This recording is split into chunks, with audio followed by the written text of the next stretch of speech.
Every spring, the same idea comes back, even if almost nobody says it. To enjoy the garden, you have to end up with a sore back, aching knees, and tired hands. But no, it doesn't have to be that way. And it shouldn't be the price of having beautiful plants. Today I want to show you something simple and really useful. You can have a garden full of life, with flowers and even with harvest, without bending down all the time, without pain, and without draining your energy working. You can do it standing or sitting, with small changes that really do work. At Senior Garden Club, we're very clear about it. When the garden adapts to you, it's much easier to work. Before talking about structures and solutions, it's worth starting with your body, because sometimes the fastest change shows up in the first 2 minutes. There's no need to turn this into an anatomy class, but it does help to keep 3 simple ideas. The first is your back. Try to keep your spine straight. You don't have to hold it stiff, just try to stay in a straight position, as if someone were gently pulling from the top of your head. The second is your shoulders. A lot of people work with their shoulders hunched without realizing it, like when they drive with tension. Lowering them on purpose is almost like releasing a knot. And the third is your arms. Comfortable gardening almost always means working at a height where your elbows aren't hanging too low, and also aren't lifted too high. When your hands are at a comfortable height, your neck stops doing that "it hurts but I keep going" gesture that we all know too well. What's surprising is how quickly the body appreciates these adjustments, and how easy it is to forget them if you don't keep them in mind. But posture is one thing, and reality is another. If the garden is made to force you to bend, no matter how well you stand, you're still going to end up uncomfortable. That's why the most practical thing of all of this is to raise the garden. Bring the soil to you instead of you having to go down to the soil. And here, there's a very clear winner: raised gardens. When I say raised garden, I mean any structure that puts the soil at a comfortable height to work. It can be a growing table, a tall raised bed, a bed with legs, even something with wheels. The name doesn't matter. What matters is the idea. Instead of you going down, raise the garden. Growing tables are one of those things that, once you try them, you don't want to go back. You can work from the front, get close, and stay in a good position, without bending at the waist or straining your back. The first time I worked on a growing table, I noticed something simple. I didn't rush. I stayed longer because my back wasn't asking me to stop. In a yard, on a terrace, on a deck, or even a large balcony, they're a solution you really appreciate. And they're popular across North America because they work in very different climates. In humid areas, the drainage is a big help. In dry heat, they make watering easier to manage. I use mine a lot for easy vegetables like lettuce and scallions. You step in close, you look, you touch, you cut a little sprig, you water, and everything happens at a comfortable height. When the movement is easy, you repeat it without even thinking. And here's another big plus: drainage. When your plants are raised up, extra water has somewhere to go, and the roots can breathe. That simple change can mean fewer problems with rot, especially if your yard has heavy soil, lots of clay, or spots that stay wet after rain. But the benefit I didn't expect at first was how much easier it is to see things. When the plants are right in front of you, you catch little problems early. You notice the first aphids, a leaf starting to yellow, a caterpillar before it does real damage. And when you catch problems early, you do less work later. It's that simple. We can also find tall raised beds, the ones that look like a sturdy box, sometimes wood, sometimes galvanized metal, and sometimes brick. They look well placed, like they were always part of the space. And if you make them at a good height, they let you work standing up with a comfort that really, your back will thank you for. The best part is, you don't need a huge yard. A small patio can have a tall bed and become a compact vegetable garden. Even a sunny strip along a fence or a wall can give you a real harvest without forcing you to stay close to the ground. And here you can see something important. The garden isn't only what grows, it's also how it makes you feel. If every time you go to work in it, it means a big effort, you start going less. But if every visit is a short, pleasant walk, the garden becomes part of your day, like company. And if you prefer something more flexible, beds with legs or wheels are a great idea. Wheels aren't a luxury. They let you move the planting a little as the light or heat changes. In summer, for example, you can protect tender leaves from strong afternoon sun. In spring, you can move them closer to a corner that warms up earlier. Moving a bed with wheels is much easier than carrying pots one by one. In my garden, I have 2 beds with wheels, and I use them to place plants that are just starting to germinate. On top of everything we've already seen, there's another way to raise the garden without taking up almost any ground space: vertical gardening. On balconies and small patios, it helps a lot, and besides, it looks incredible, because a green wall has something like a natural stage. But beyond how pretty it is, the practical side is very clear. If you grow at a good height, you don't have to bend down. Wall panels, hanging fabric pockets, stacked pots, vertical shelves, all of that turns a narrow space into a garden with several points where you can look and work. And the best part is, it forces you, in a good way, to stick with what you're really going to take care of. Herbs are perfect for a vertical garden. Basil, mint, thyme, oregano, parsley, they're plants you use often, and it's nice to have them within reach. And they also give you something that's worth a lot: a daily habit.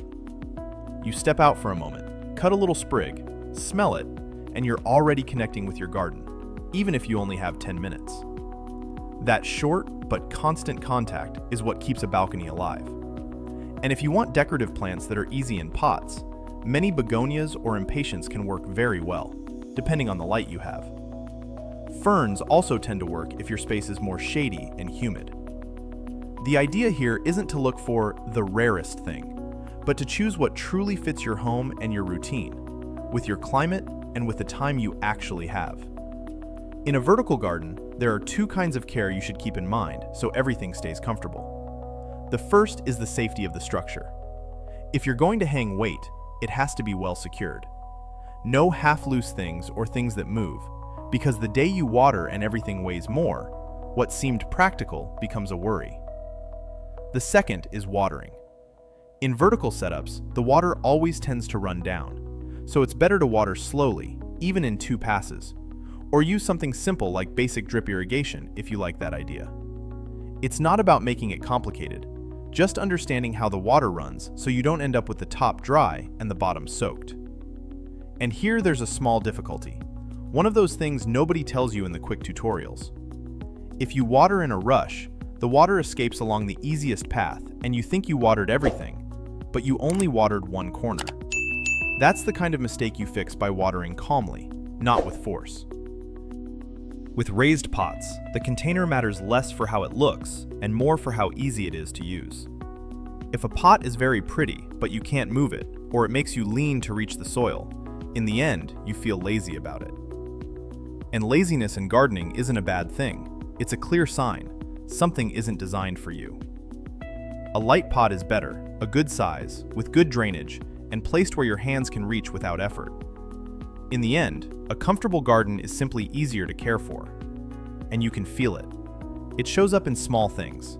You water on time, you do a quick pinch or prune when it's needed, and you spot trouble early. And the plants, honestly, reward you for it. And here comes the next big topic: tools. You can have the perfect raised bed and still end up tired if your tools make you use force where you shouldn't. Long-handled tools are, without exaggeration, a huge difference. A long shovel to move soil without bending, a comfortable rake to clean the surface, a weeder that lets you pull weeds standing up. They're small helps, but they really give you control back without punishing your body. And the best part is, you don't have to spend a fortune to get them.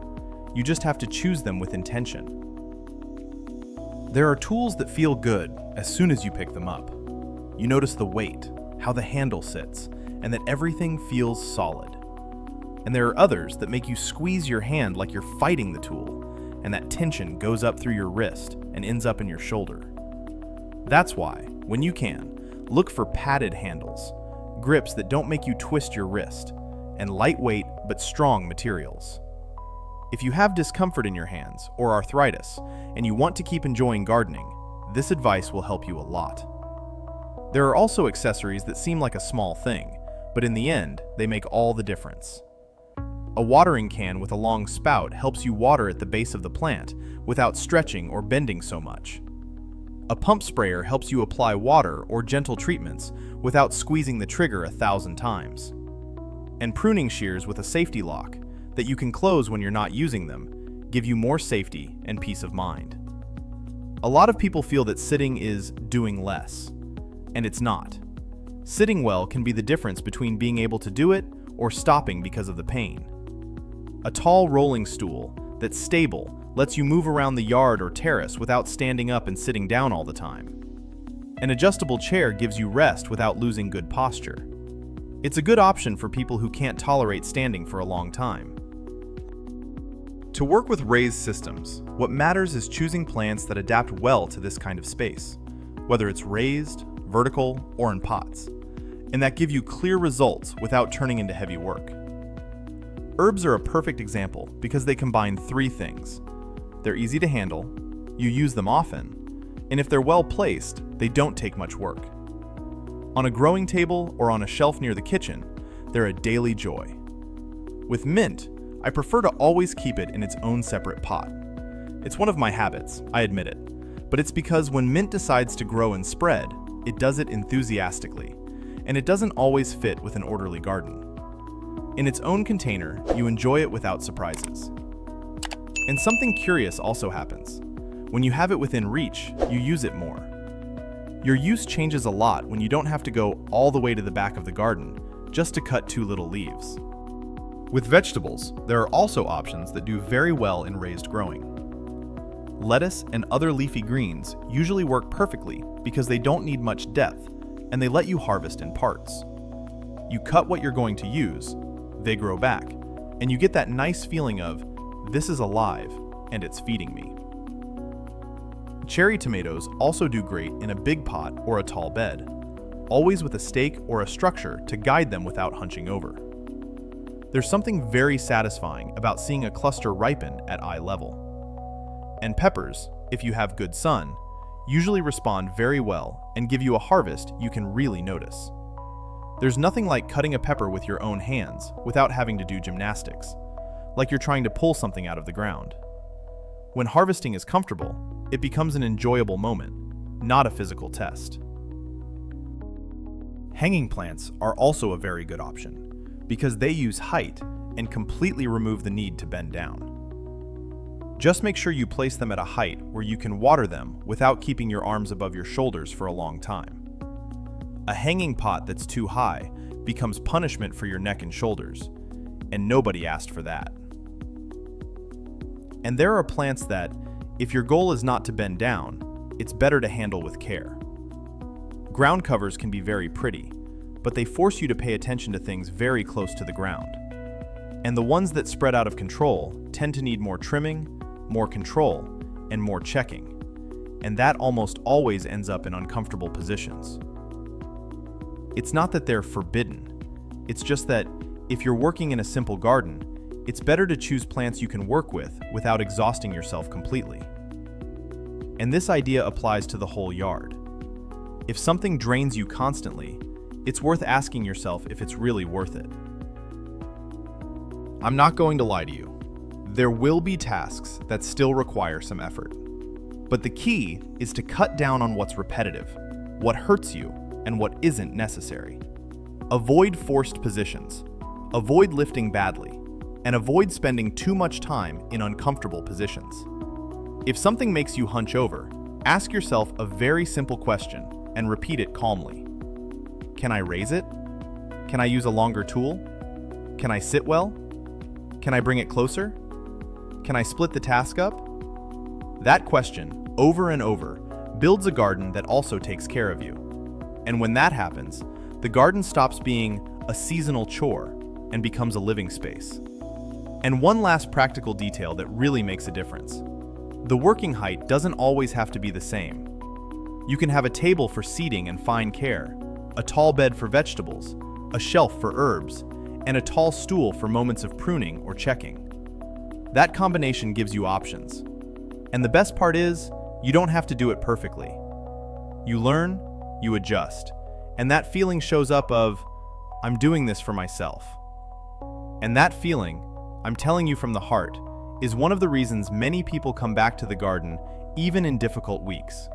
Because there, at least there, things are made to fit you. If you take away just one idea today, let it be this: the garden doesn't have to hurt. You can adapt it to work standing or sitting, with your back relaxed and your hands at a comfortable height, and still have healthy plants, flowers you can really see, and a real harvest. Start with something small: a raised pot, a sturdy shelf, or a stable cart. Let that first change show you the way, without rushing. I'd love to read you in the comments, what part of your garden is the one that most forces you to bend down right now? And which of these ideas makes you most want to try first? If this helped you, share the video with someone who loves plants but doesn't want to suffer for them. And subscribe to Senior Garden Club so we can keep building a more comfortable, practical, and just as beautiful garden. See you in the next one.